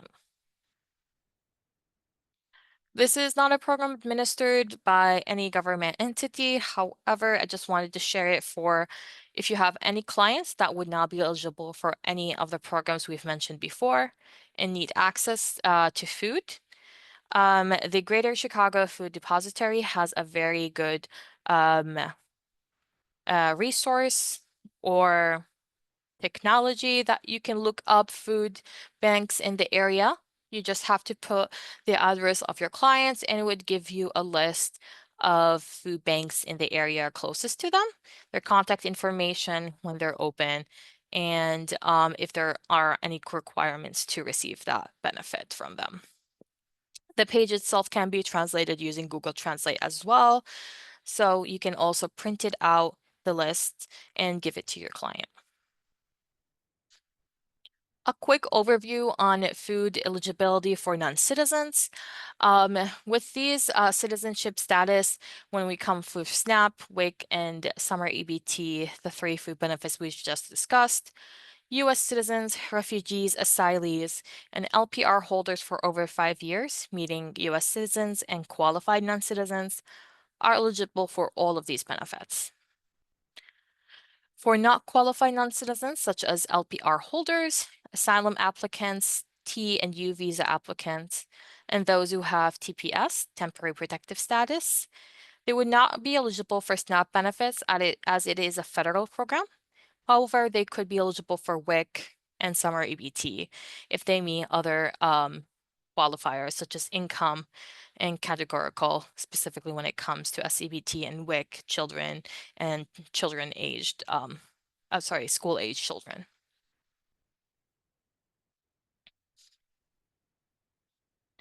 Moving into cash benefits, we have a couple of federal benefits and a benefit that is eligible for everyone regardless of immigration status. So the Temporary Assistance for Needy Families, or well known as TANF, this is a monthly assistance payment for low-income family children. They have to have children under the age of 19, and this could be limited only to 60 months. It could be more than 60 months or 5 years if the application did not include the adults of the family. The goal of this program is to help families achieve economic self-sufficiency. Again, to be eligible, you have to have children 18 and younger. You have to be a U.S. citizen or a qualified non-citizen because this is a federal mean-tested benefit. Illinois residency, again, is required for all benefits within the state of Illinois. They also have to cooperate with other departments, such as family assessment, responsibilities and service plan, child support process, employment, and other program requirements. Another cash benefit we have is the Aid to Aged, Blind, and Disabled, also known as AEBD. There's also a Medicaid program with the same name that we'll be talking about later. So this is for individuals over the age of 65 or older, or under the age of 65 if they are determined blind or disabled, and the disability has to be defined by Social Security Administration. This specific sentence is important, just to clarify. Those who are under the age of 65, for them to be eligible for ABD, they have to have already submitted an application for Supplemental Security Income, or SSDI, as Social Security Disability Income, due to their disability. They don't have to be approved for that benefit. However, they have to be determined by Social Security Administration that they are disabled. They could be denied due to their income, not due to their disability. So if then they meet the income threshold for ABD, they would be eligible for this program. Clarification on eligibility for those who are over the age of 65. For them to receive AABD, they have to be already receiving a supplemental security income or be ineligible due to income. They don't have to submit an application if you're over the age of 65. However, if you're not, if you're eligible for supplemental security income, you have to apply for it or not be eligible if you make more than the income threshold for this program. For supplemental security income, you have to be making less than $2,000 a month to be eligible as an individual and $3,000 for a couple. Or to be a non-citizen who has been in the United States legally, such as refugees and asylee, and has been denied supplemental security income due to finding non-disabled. However, they're over the age of 65. A person under the age of 65 has to meet one of the following criteria as well for them to be eligible. They have to be receiving supplemental security income or be ineligible due to income. However, they have to be found disabled by Social Security Administration to receive this benefit. They also have to be a non-citizen ineligible for Social Security income. Supplemental security income due to the expiration of the federal 7-year limit. So eligible and qualified non-citizens for supplemental security income can receive this benefit up to 7 years. If they have not become U.S. citizens during those 7 years, their benefits would be cut. If they become U.S. citizens, if they're still eligible, they would still be continuing to receive this benefit.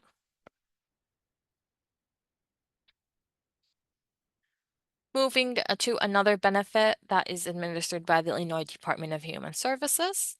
However, it's a federal money, or the Refugee Resettlement Program Cash Program, RCA.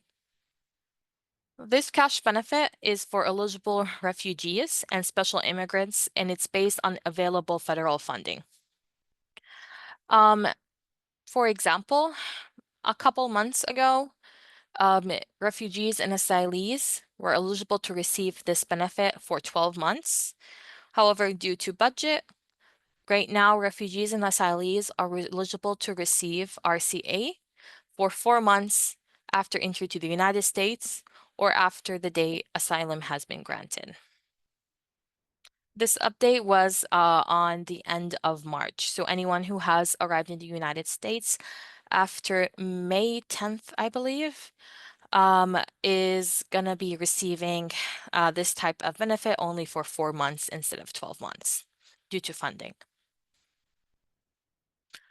The last kind of cash assistance program we'll be quickly going through is LAHEEP. So LAHEEP, which is short for the Low Income Home Energy Assistance Program, is a program for Illinois residents who are struggling to pay their heating bills. This could be covering electrical and gas specifically for heating.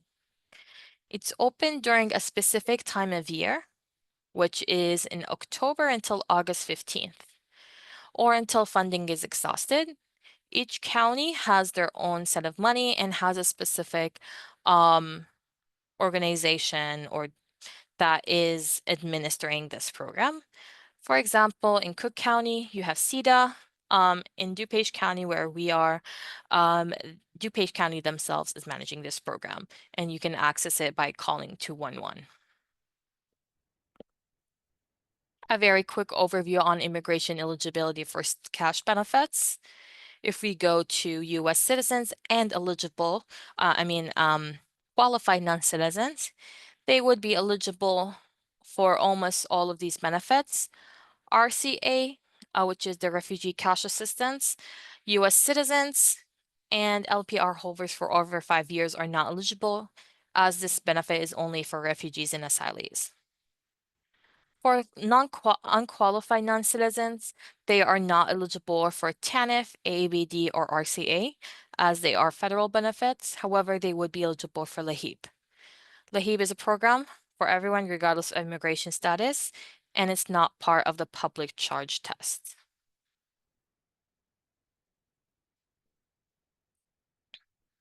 Moving into our last section of this presentation, which is Medicaid specifically. Medicaid is administered by 2 agencies in Illinois. We have the Department of Human Services, DHS, and the Department of Healthcare and Family Services. So when you do apply for Medicaid, you use the same application for food and cash assistance through APE if it's online, and it's through the Department of Human Services. However, if you are eligible, the benefit itself, managed care, or all of that would be through the Department of Healthcare, Family and Services, HFS. The decision process to be accepted for Medicaid and how it normally goes through. First thing to notice is eligibility for benefits is normally individually determined. Meaning, if a household applies together, each individual within the household will look at separately to determine their eligibility for Medicaid. We have different programs for Medicaid. We have programs that are specifically for children, programs specifically for pregnant women, for adults, for elderly adults, and disabled individual, for example. So we look into each individual within the family. We look into their immigration status. We look into how much the household as a whole makes. And we look into if they are disabled or not. So when you do apply for Medicaid, anyone who is applying for taxes together, so the main applicant for tax and all of their dependents have to be on the same household when you're applying for Medicaid, even if other individuals, meaning your other dependents, are not applying for Medicaid, you still have to include them. Then the household will be determined on whose income is used and to assist the applicant's financial eligibility. After you do apply for Medicaid benefits, or Medicaid in general, online, if you're doing specifically online, there are many proofs they do ask for, such as Illinois residency, income, proof of income, if you're disabled, you're claiming you're disabled, disability proof, and all of that. You have to scan all of these documents and attach them at the end of the application through AIM. The application itself can take up to 45 days to be processed. If it does take more than 45 days, you can call the of CRC, the Family Community Resource Center, you apply through and request a T card or temporary card for temporary coverage until there is a response on your application or your client's application if they are approved or denied. The state will then mail notice of decision to consumer when the decision is made. And if they're approved, they will receive a letter also from HFS, the Health and Family Services, with a medical card. Then many consumers will also have a chance to enroll into a Medicaid managed care plan. If you don't choose a plan within the first 30 days, a plan will be chosen for you. Medicaid programs in Illinois for qualified non-citizens specifically, we have AABD Medicaid, which is similar to AABD Cash, a different benefit, however, the same eligibility criteria when it comes to disability and residency, of course. It's for seniors and disabled individuals. We have ACA Adult Medicaid, which are adults between the age of 19 and 64. No immigration status requirement for Illinois. We have all kids which are for children under the age of 19. Once they turn 19, if they are considered a qualified non-citizen, they would then be enrolled in ACA Adult. However, if they are unqualified non-citizens, meaning they're undocumented, asylum seekers, etc., unfortunately, they're most likely will lose their coverage through Medicaid.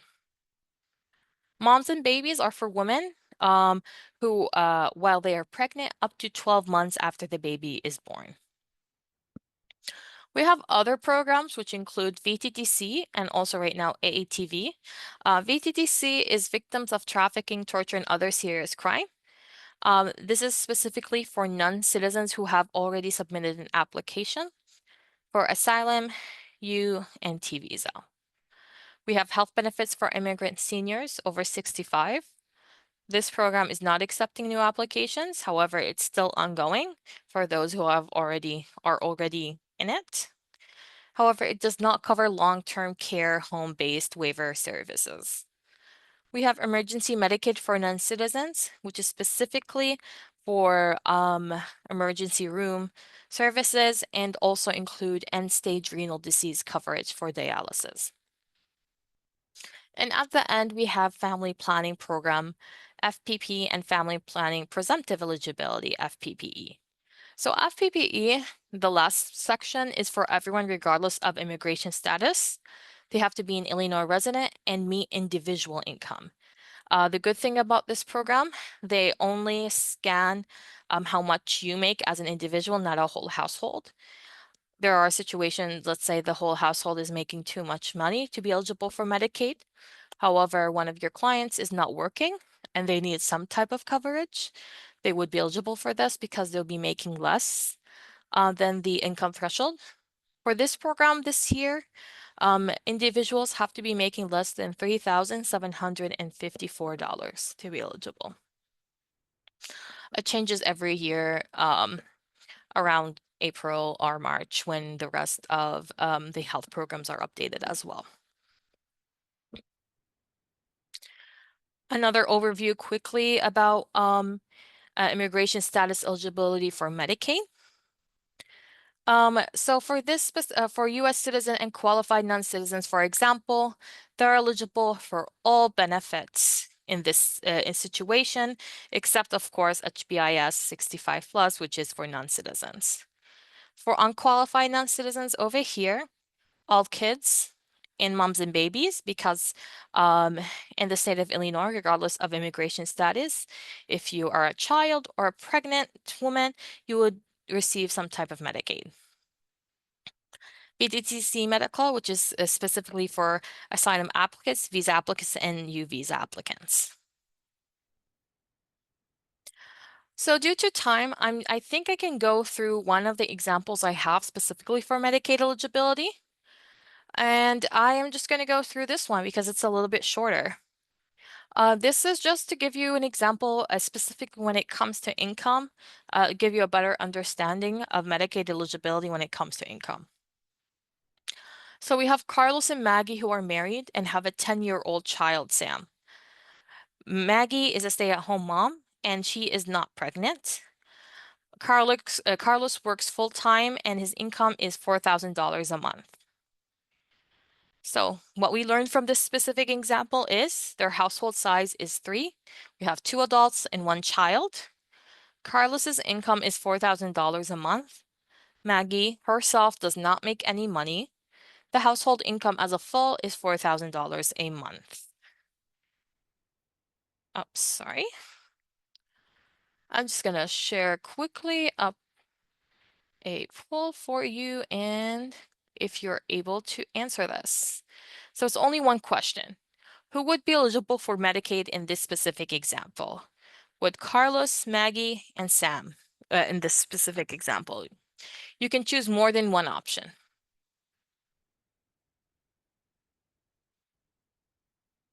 Just going to wait for a couple more responses before I end the poll.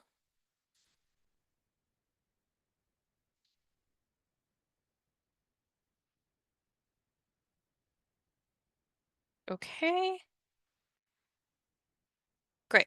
Thank you everyone for responding. I am ending the poll now and sharing the results. So actually the correct answer would be Sam when it comes to Medicaid itself. Correct. Sam is the only one who is eligible in this case for Medicaid. Carlos would not be eligible for federal Medicaid because he is undocumented. I'm sorry, no, it's not undocumented in this case. I'm sorry. Because he makes too much money. And because Maggie is part of that household, she's not eligible as well. However, Maggie can apply for family planning as her individual income is 0. It's not Medicaid, however, she would be eligible for that. So if you were taking that into consideration when you answered the poll, that is correct. Other than that, it's incorrect. So a family of 3, if we go on this specific chart that I have over here, for the adults within the family to be eligible, they have to be making less than $3,064. They are making $4,000, making them ineligible for Medicaid.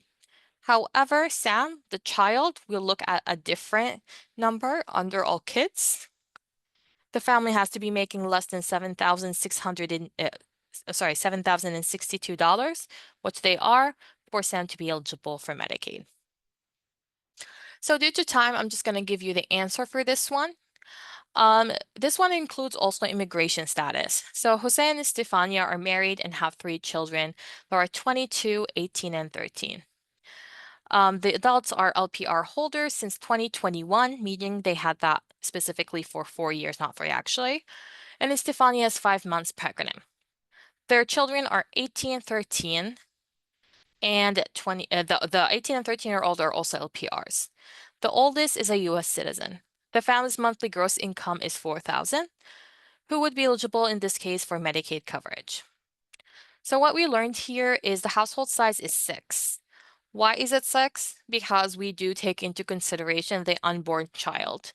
Estefania is pregnant, 5 months pregnant. Her child will be taken into consideration as part of the household, making the family size a little bit bigger. Jose and Estefania and 2 of their children are green card holders since 2021, making them unqualified non-citizens. The oldest is a U.S. citizen, and again, Estefania is 5 months pregnant. So Jose is an unqualified non-citizen and not eligible for any Medicaid programs in this case. Estefania would be eligible for moms and babies as they are making less than $7,000 over here, $7,659. All children under 19 would be eligible for all kids regardless of immigration status. And the oldest 22, who was a U.S. citizen, and the family's income is under $4,962, would be eligible for Medicaid. I'm sorry I went very quickly for this one, for this example, but due to time, I just wanted to go through it very quickly. And thank you so much for listening very attentively. Do we have any questions? We have one question from Abel. For a household of 4 with 2 eligible applicants for SNAP, how is the household size calculated? Household size of 4, but only approved for benefits for a household size of 2. So it depends on what type of benefit you are applying for. So when we look into income, everyone in the household who is living together and eating together, if you're applying for SNAP benefits, has to be on the same, like even those who are not eligible have to be on the application. However, you're not applying for them. You're only applying for the two, if that makes sense. The income of the other two would be taken into consideration.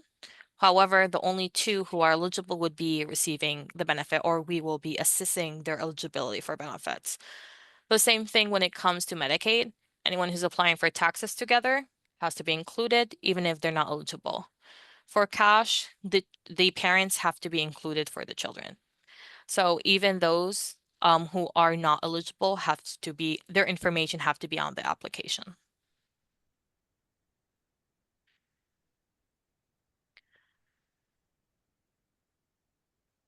If there are any other questions, you can also raise your hand. I do have another question in the chat, I believe. Yes. Okay. If household is over the income limit, does that make children also ineligible? If I've heard that due to Illinois policy on medical coverage, children medical coverage cannot be denied due to income. Is that accurate? So so each Medicaid program has a different income threshold. And then when it comes to all kids, it is extremely different. Like the difference of the income threshold for adults being eligible for Medicaid and children being eligible for Medicaid is very wide. I'm not gonna be pulling up the slide, but I'm just gonna read it out for you quickly. For example, the last example I gave you, which is a family of 6, the adults of the family have to be, for the adults to be eligible for Medicaid, they have to be making less than 4,962. However, the children to be eligible, the family has to be making less than 11,434. That's almost a $6,000 difference. That's why there are a lot of cases we have that the children will be eligible and the adults not, because the federal poverty line that we look into for the Medicaid program for adults is different than the all kids program for children. We still look into income. In a case if a family is making more than 11, that specific threshold, which is more than 11,500, they most likely are not eligible for any type of benefit within the state of Illinois in that specific family size. You can go ahead. Hi, thank you. Thank you, Summer. Following up on the SNAP question that I had, so I understand your answer, but will the award reflect a household size of 4 or only 2, since only 2 Oh, qualify? it would only reflect 2.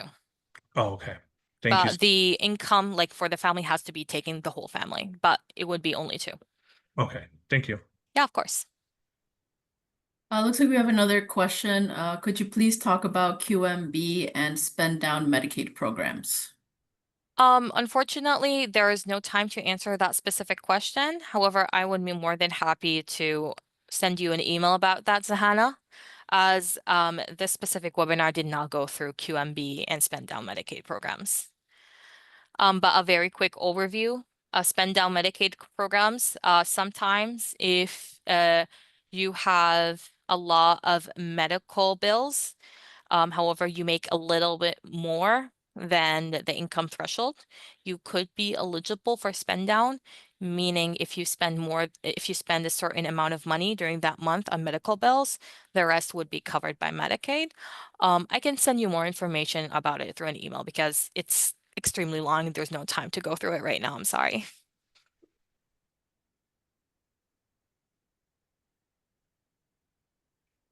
Any more questions related to this webinar? You can put it in the chat or you can just unmute yourself. Oh, I do have I think a question from Wendy. If cash is involved, would that make a qualified non-citizen considered a public charge? Yes. So cash is part of the public charge test. Normally, unqualified non-citizens are not eligible for TANF benefits, which is a federal program. However, if you have mistakenly or you're client has mistakenly received cash benefits that they're not eligible for, they have to report it to IDHS. Unfortunately, it is the client's responsibility to report any mistakes.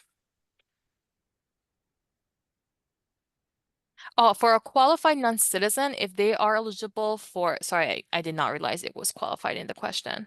A qualified non-citizen, if they make income threshold and everything is fine, they shouldn't be concerned about receiving benefits when it comes to TANF. The public charge is normally not done for qualified non-citizens. It's more concerned when it comes to unqualified and they want to apply for LPR in the future or become a US citizen. In most cases, but yeah.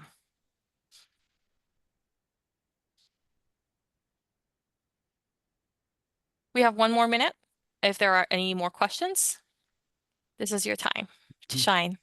But also you can email me anytime. I'll add my email right now in the chat. And I wanted to remind everyone that we do have monthly Q&A sessions for public benefit access at DuPage Federation. It's normally done at the last Thursday of every month between 11 a.m. to 12 p.m. There is a new link for the upcoming fiscal year starting in July that would be shared soon on our website as well. Thank you. Thank you, Summer. That was a wonderful presentation. So now I want to introduce our Executive Director, Dave Roth, who will be giving our closing remarks.